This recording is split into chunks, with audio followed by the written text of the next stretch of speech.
Top quality और consistent performance के लिए सिर्फ सिल्वर पंप। टॉप क्वालिटी और कंसिस्टेंट परफॉर्मेंस के लिए सिर्फ सिल्वर पंप, नाम याद रखना। कोकण किनारपट्टीवरती सध्या मॉन्सून सक्रिय झालेला आहे आणि या मॉन्सूनच्या काळामध्ये तब्बल 18 दिवस कोकण किनारपट्टीवरती मोठ्या लाटा उसळण्याचा अंदाज या ठिकाणी हवामान खात्याने व्यक्त केलेला पाहायला मिळतोय।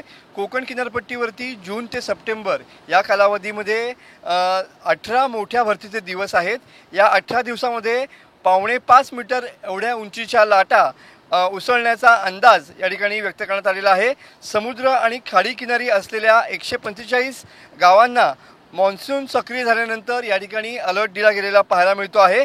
11 ऑगस्ट आणि 12 ऑगस्ट या दिवशी सर्वात मोठी भरती या ठिकाणी असणार आहे। समुद्रात ठराविक काळात अजस्र लाटा यांचा मारा या ठिकाणी होत असतो।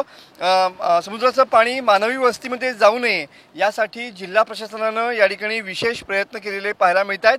मॉन्सून सक्रिय झाल्यानंतर सध्या कोकण किनारपट्टीवरचा समुद्र जो आहे तो या ठिकाणी खवळलेला पाहायला मिळतोय।